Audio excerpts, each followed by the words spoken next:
Ngày nay dân trên mặt đo trong hiện TP dây bị rương chấp đam riêng sốtក្នុងវិស័យ IT ហើយយកជំនាញ programming ដែលឡែកបច្ចុប្បន្នកាលខ្ញុំឃើញថាវាមាន technology ច្រើនមាន AI មានអីជួយសម្រួលយើងបានច្រើនប៉ុន្តែវាត្រូវការការខិតខំឬមួយក៏យើងត្រូវមានគោលបំណងច្បាស់លាស់ឥឡូវឧទាហរណ៍ថាបច្ចុប្បន្នកាលនៅតាមធនាគារគេត្រូវការ mobile banking web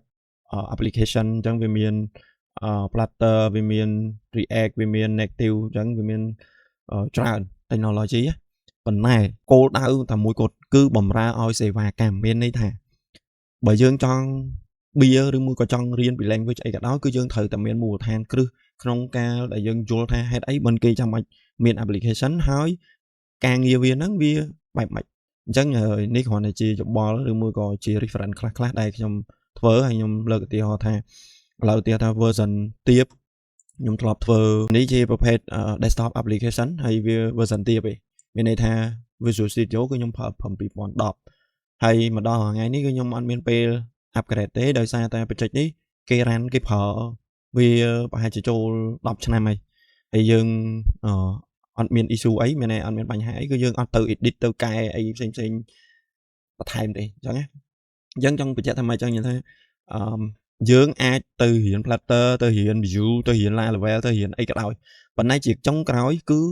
យើងត្រូវតែយល់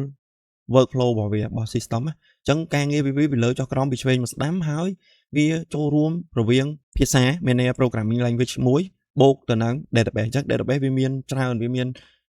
SQL MySQL Oracle អីចឹងទៅហើយនៅពេលដែលយើងរៀនយើងអាចនិយាយថាយើងគិតថាអូមួយទៅមួយគឺវា high level វាខុសគ្នាវាពិបាកអីចឹងណាប៉ុន្តែខ្ញុំជាអ្នកដែលធ្លាប់ឆ្លងកាត់ខ្ញុំអាចនិយាយថាបើសិនជាយើងឧទាហរណ៍ថាឥឡូវយើងរៀនកខកខងរហូតដល់ភ្ជញ្ជនៈវេយ្យាករណ៍ឲ្យអស់អញ្ចឹងយើងចង់តែងនិពន្ធសភៅប្រភេទប្រឡោមលោកឬមួយក៏ប្រភេទរឿងនិទានឬមួយក៏រឿងសើចសំណើចអីគឺយើងនៅតែប្រើអក្សរក្រមយើងតែទេអត្ថន័យចង់ថានៅពេលដែលយើងយល់ពីលំហូរការងាររបស់ programming language បូកនឹង database ការធ្វើការងាររបស់វាអញ្ចឹងយើងអាចបង្កើតឬមួយក៏យើងអាចឈានទៅរៀន programming ផ្សេងៗទៀតបានអូខេខ្ញុំអាចនិយាយថាវារៀងវែងបន្តិចតែយើងព្យាយាមសិក្សាស្វែងយល់បន្ថែមអញ្ចឹងឧទាហរណ៍ថាបច្ចេកនេះខ្ញុំសរសេរតាំងពីនេះ query នៅចេះ query នៅចេះចង់និយាយថាវាអត់មានខុសអីទេប៉ុន្តែនៅពេលដែលយើងសរសេរអញ្ចេះគឺវានៅក្នុងឧបមាថា level 1ដល់ level ទី12អញ្ចឹងអានេះវាអាចនៅ level ទី3អីទេអញ្ចឹង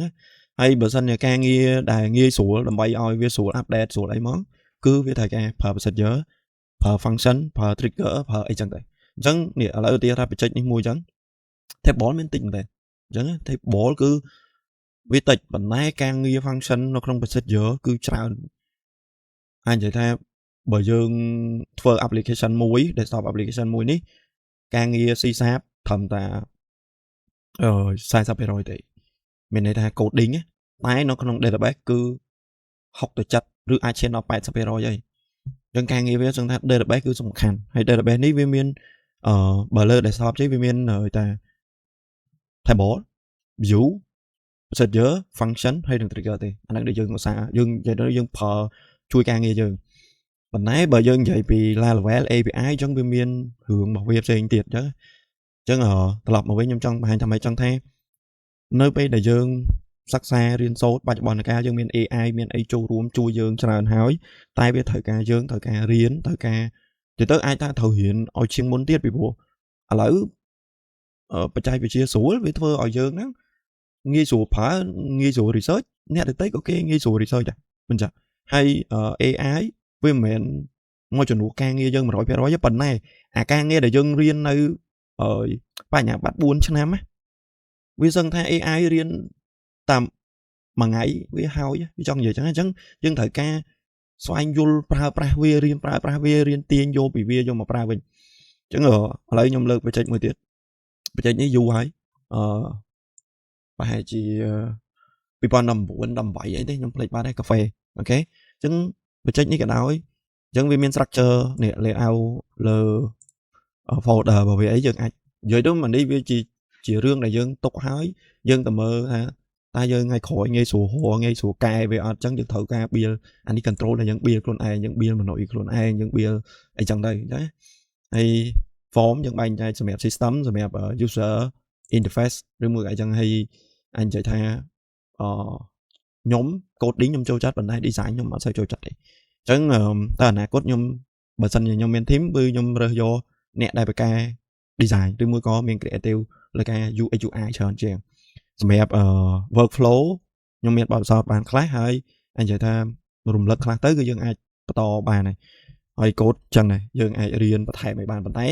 UX UI គឺវាពាក់ព័ន្ធនឹងធ្វើមិនឲ្យ user គាត់កាន់តែងាយយល់ងាយស្រួលអញ្ចឹងអានោះវាពេលខ្លះយើងប្រើអារម្មណ៍ពេកហើយខ្ញុំអត់ចូលចិត្តទេធ្វើការងារដែលប្រើអារម្មណ៍ហើយមានបច្ចេកមួយទៀតថ្មីនេះបច្ចេកនេះគឺមានន័យថាវាស្តៀងគ្នាអញ្ចឹងការលក់របស់ stock ប៉ុន្តែនេះវាមានតាក់ចូលរួមមានន័យថា system នេះគឺយើងធ្វើឲ្យគឺតម្រូវធ្វើការជាមួយពន្ធដែរអញ្ចឹងហើយទាំងអស់នេះមិនមែនមានន័យថាខ្ញុំសុទ្ធតែអាចធ្វើទៅ perfectly ទេប៉ុន្តែជាទូទៅ system គឺយើងធ្វើហើយយើង upgrade version ឬមួយក៏ឧទាហរណ៍ថាឥឡូវគាត់មាន function 10អញ្ចឹងយើងធ្វើអា10ហ្នឹងទៅហើយ function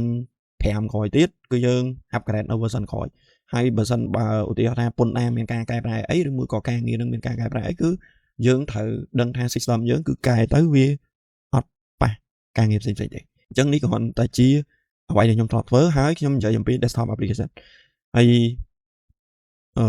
វាតបចប់ពីវីដេអូមុនដែលខ្ញុំចង់និយាយថាប្រសិនបើបច្ចេកទាំងហ្នឹងត្រូវបាន customize បន្តឬមួយក៏មានក្រុមការងារដែលគាត់មានបទពិសោធន៍លើ C# គាត់មាន idea ប៉ុន្តែគាត់អត់ទាន់គិតថានឹងទៅធ្វើម៉េចអាចមកពិភាក្សាពីព្រោះខ្ញុំអាចនិយាយថា open ក្នុងការជជែកក្នុងការដែលធ្វើមិនក៏ដោយឲ្យ business ទូចរាល់ថ្ងៃនេះគឺមែនទេដូចជាទៀតថាដូចហាងកាហ្វេចុះហាងកាហ្វេគេធំគេមាន system order អីហើយអស់អញ្ចឹងគេលក់កាន់តែស្រួលបាយការគេ secret ឬមានចំណេញខាតហើយអ្នកលក់ល្មមគឺគាត់អត់មានលទ្ធភាពហើយពីព្រោះថ្លៃកាលណាទៅទិញពីគេមកជួនកាលមួយខែបង50រៀលអញ្ចឹងមួយឆ្នាំ500បាត600បាតអញ្ចឹងវាសម្រាប់អាជីវកម្មសម្រាប់ start up គឺគាត់ពិបាកអញ្ចឹងសួរថាចុះបច្ចេកយើង build ទៅយើងនឹងប្រើ free អត់ទេយើងនឹងគិតថាធ្វើមិនក៏ដោយឲ្យsystem ហ្នឹងវាដើរ smooth សិនហើយឲ្យអាជីវកម្មនៅក្នុងប្រទេសកម្ពុជាយើងដែលពិតជាត្រូវការចាំបាច់គាត់អាចយកទៅប្រើក្នុងលក្ខខណ្ឌឧទាហរណ៍ថាឥឡូវគាត់មានកុំព្យូទ័រហើយគាត់តាំងក៏ពិតអត់ត្រូវការ print ទេប៉ុន្តែគាត់ចង់គាត់ត្រាបន្ទុកឲ្យអតិថិជនគាត់អញ្ចឹងអាបន្ទុកហ្នឹងសំខាន់បន្ទុកសំខាន់ចង់សម្ដៅថាម៉េចខ្ញុំសង្កេតឃើញថា app ដែលមានការសន្សំបន្ទុកសំបីតែទិញ$10អញ្ចឹងគាត់